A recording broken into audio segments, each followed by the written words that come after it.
मानव का पवित्र पथ, तप और त्याग। मानव जीवन की विशेषता उसके आध्यात्मिक विकास में निहित है। आध्यात्मिक विकास से शून्य मानवता पशुता की ओर अग्रसर हो जाती है। ठीक इसी तरह आध्यात्मिक विकास से मानवता देवत्व की ओर विकसित होने लगती है। इस आध्यात्मिक विकास के प्रमुख दो उपाय हैं, तप और त्याग। अभ्यास से तप और वैराग्य से त्याग की वृद्धि होती है। तप तप और नैतिकता का अन्योन्याश्रय संबंध है। नैतिकता तप का पाठ सिखाती है।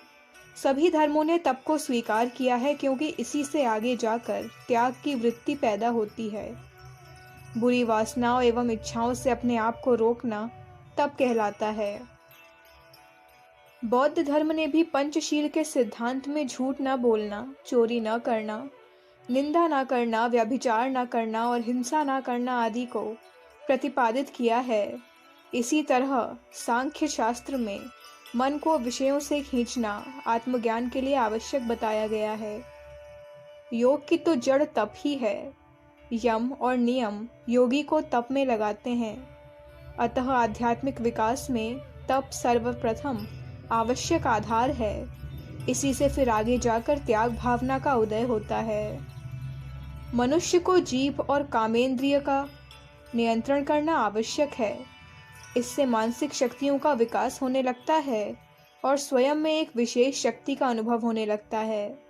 इन दोनों से मनुष्य की शक्ति का क्षय बहुत बड़ी मात्रा में होता है।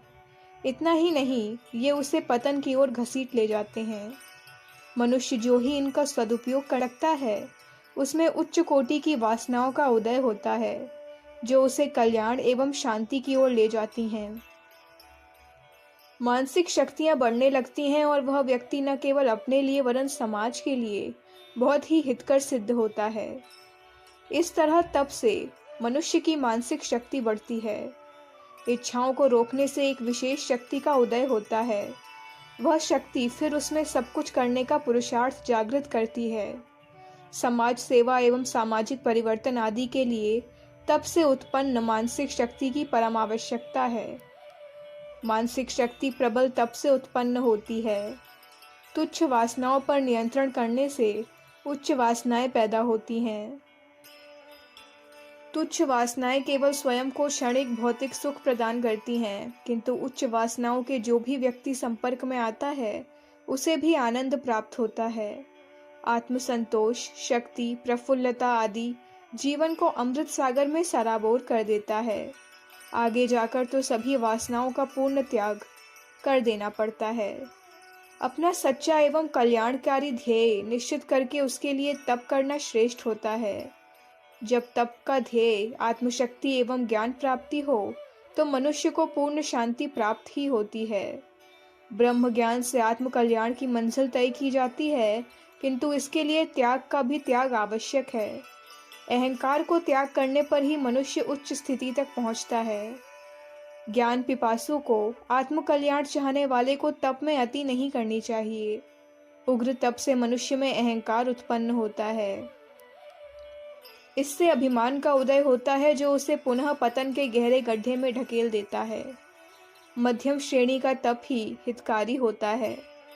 महात्मा बुद्ध भी जब तक उग्र तप में लगे रहे, उद्देश्य की पूर्ति नहीं हुई, किंतु ज्यों ही मध्यम मार्ग का अनुसरण किया, तो थोड़े समय बाद तत्व ज्ञान हो गया।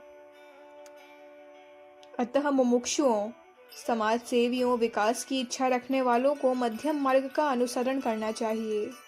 सेवा कार्य में लगना भी एक प्रकार का उच्च श्रेणी का तप है। परमार्थ या सेवा कार्य में लगने से सहज तप स्वतः हो जाता है। आज के युग में सेवा तप बहुत ही महत्वपूर्ण एवं आवश्यक है। यह एक युग की सर्वोपरि आवश्यकता है। इसके कई उदाहरण हमारा मार्ग प्रदर्शन करते हैं। जगत गुरु शंकराचार्य, रामतीर्थ, विवेकानंद, ऋषि दयानंद ने अपने योग साधना का विचार छोड़कर समाज सेवा का मार्ग अपनाया। विवेकानंद से श्री रामकृष्ण परमहंस ने यही कहा कि ब्रह्मानंद की कुंजी मेरे पास है, समाज सेवा एवं धर्म प्रसार के लिए तैयार हो जाओ। इसी एक आज्ञा से नरेंद्र देव विवेकानंद बन गए और भारतीय धर्म को जागृत किया। इसी तरह शंकराचार्य, गौतम बुद्ध, ईसा, राम व कृष्ण आदि आदि महापुरुषों ने समाज सेवा से संसार को कल्याण की ओर मोड़ने में जीवन भर लगा दिया। इसके लिए उन्होंने कितना तप किया। राणा प्रताप, शिवाजी, गुरु गोविंद सिंह आदि ने भी यही मार्ग अपनाया। जो व्यक्ति दूसरों की सेवा में दत्तचित्त होकर लगे रहते हैं, वे दुर्गुणों एवं बुरी वासनाओं से बच जाते हैं। गृहस्थ जीवन की सफलता भी तप पर ही निर्भर है। तप विहीन गृहस्थी नारकीय यंत्रणाओं का सामान जुटाकर स्वयं को दुख एवं परेशानियों में डाल देता है। तप से मनुष्य के व्यक्तित्व का विकास होता है। अतः जीवन के प्रथम भाग में तप की प्रधानता आत्मविकास, व्यक्तित्व निर्माण आदि के लिए एवं तत्व ज्ञान प्राप्त कर निर्वाण प्राप्ति के लिए इसकी आवश्यकता होती है, क्योंकि बार बार अभ्यास एवं प्रयत्न करने पर भी विषय वासनाओं की ओर मन चला जाता है। अतः इसके लिए आवश्यक है कि मनुष्य को संसार की असारता, अनित्यता, दुख रूपता का ज्ञान हो जाए। इससे उसमें उपरामता पैदा होकर विषय वासनाओं से मन हट जाता है। संसार से सहज ही में संबंध टूट जाता है। फिर मन को विषयों से रोकने के लिए प्रयत्न नहीं करना पड़ता। अपरोक्ष ज्ञान की प्राप्ति के लिए संसार की अनित्यता, दुख रूपता, नश्वरता को समझ लेना आवश्यक होता है। जो मनुष्य स्वयं दुखी एवं दीन रहता है, वही संसार की ओर दौड़ता है। सुख की चाह में इस दुख से बचने के लिए जो व्यक्ति इधर उधर दौड़ता है, वह उल्टा दुख ही प्राप्त करता है। किंतु जब बाह्य पदार्थों की दुख रूपता का ज्ञान हो जाता है तो अंतर्मुखी हो जाता है। उसकी समस्त बाह्य क्रियाएं आत्मा में केंद्रित हो जाती हैं। वही मन पूर्ण शक्ति से आत्मदर्शन के लिए दौड़ पड़ता है। अंत में आत्मानंद प्राप्त होता है, जीवन धन्य हो जाता है। तप और त्याग, इन दोनों से जीवन को विकास की ओर बढ़ाने के लिए अभ्यास की परम आवश्यकता है। इंद्रियों पर नियंत्रण करने के अभ्यास से ही बुरी वासनाओं से बचना संभव हो सकता है। साथ ही संसार की अनित्यता, दुख रूपता, नश्वरता आदि का बार बार मनन करने से चित्त प्रदेश में इसकी धारणा को पक्का करने के लिए नियमित साधना एवं अभ्यास की आवश्यकता है। अभ्यास के अभाव में न वासनाओं पर नियंत्रण हो सकता है, न तत्व ज्ञान की प्राप्ति हो सकती और बहिर्मुखी वृत्ति अंतर्मुख हो सकती है। इन सब के लिए अभ्यास एवं ज्ञान सहित वैराग्य की धारणा परमावश्यक है। योग विज्ञान में भी इनकी ही प्रधानता है।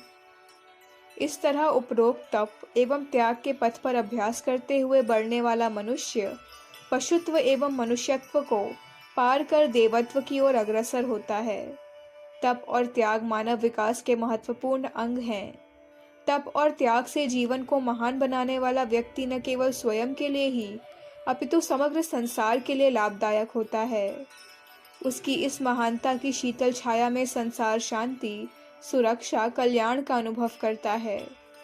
एक व्यक्ति का आध्यात्मिक विकास समस्त मानव जगत का विकास है और एक व्यक्ति का आध्यात्मिक पतन न केवल उसका ही अपितु सारे मानव जगत का पतन है। अतः पतन के मार्ग को छोड़कर विकास के साधन तप एवं त्याग की ओर बढ़ना ही कल्याणकारी है। मानवता का सदुपयोग इसी में है। सौंदर्य है, सब कुछ है। अखंड ज्योति, जून 1959, पृष्ठ संख्या 2, 3, 4। हमारे YouTube चैनल विचार क्रांति दूत अखंड ज्योति पत्रिका को सब्सक्राइब करें एवं अगली वीडियोस प्राप्त करने के लिए बेल आइकन दबाएं। धन्यवाद।